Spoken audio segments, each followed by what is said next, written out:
I'd like to start broadly with that issue of affordability that the president's going to be talking about a short time from now, once again in Pennsylvania, not holding primaries today, but very much important on the map of swing states as we make our way toward the midterms and then, of course, 2028. When it comes to the impact of gas prices, energy prices that have been so important, and diesel is key to the Mack truck facility that the president is going to be speaking at, combined with the wealth effect from the stock market, which is not enjoyed by all Americans. How do we rationalize these two as the billionaire president speaks to a room full today?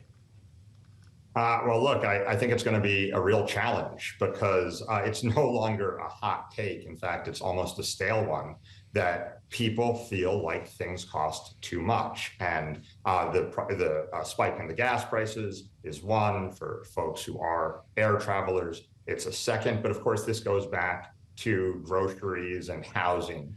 And, the idea that this is a thing where you can ask people to not trust their lying eyes just doesn't work. There's no amount of political rhetoric or conversation that's going to change people's fundamental math, the math that families across America do every 2 weeks when the paycheck comes in and they try to balance that against their checkbook. Mm-hmm. Well, so obviously we spend a lot of time talking about how affordability politics are going to play for one party relative to another, Republicans who are currently in power in Washington versus Democrats. And I'm sure that will be on display in some of the swingier districts in New York, like Mike Lawler's, who will learn what Democrat he is up against after today's primary. But for the city, where it's just Democrats against Democrats, how is the messaging around these kind of issues differing inside of the party?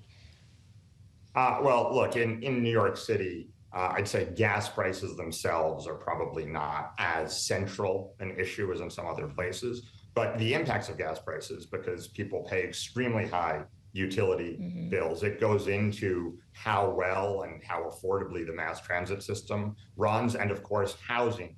When you talk about a city like New York, where people from around the country want to live there and try to make a life, as just about the highest housing costs are, close to it in the country, is still a major issue. I think what is sometimes missed, though, is that in primaries in a place like New York, it really comes down to the individual candidates much more than the national narrative we try to put on it. Who has the personal credibility and relationship in that Democratic primary district to convince folks on many of these same issues that are national, but in a very local way? Sink your teeth into the 12th Congressional District then for us, Daniel. This is a doozy. It's a big personality contest, you could argue, and I realize that there are some other elements, including AI spending, which is a really interesting factor here. But you've got a Kennedy and Jack Schlossberg. You've got George Conway, a star from cable news, all vying to replace Jerry Nadler here. Alex Boras is the one that has drawn that AI money as he's calling for additional regulations. How much of a personality contest is this versus a policy one? And of course, you have Assemblymember Michael Lasher, who has a career of public service working for the former Mayor Bloomberg, Governor Hochul, and others. I think it is really interesting to see how, in part, certainly when you talk about Assemblymember Boras, it's become a proxy war for large AI companies. You have some in favor, some opposed. And, my hope is, as a New Yorker and as someone who really believes in representative democracy and a relationship between elected officials and the voters, is that proxy war isn't what defines the outcome. What defines the outcome, I would hope, would be how well in this marquee district in America each of these candidates is seen to represent their constituents. Certainly the future of AI regulation, AI's impact on jobs, the siting of data centers are all important public policy issues. But in New York City, as I talked about before, housing, public transit, safe streets, better schools are as well. And there's no national proxy war on that stuff, but I do hope that's what the voters end up focusing on. Well, and of course, it was messaging around those issues to voters that ultimately got Zohran Mamdani elected as mayor of New York as a Democratic socialist. And he is a player in this game today, having endorsed against incumbents in the 10th district and the 13th district. And I just wonder how you're viewing this test, frankly, of his power in New York as he goes up against the man who could be the next Speaker of the House in Hakeem Jeffries. Well, look, first of all, you win a big election like mayor of New York City. I don't think there's actually anything that surprising about the fact that you would then go and try to get some more allies in office. I think what's going to be really interesting here is if it's a confusing outcome where some of the incumbents win, some of the folks endorsed by the mayor win. As I said, in the 12th district, I think you could write 13 different stories about how it comes out.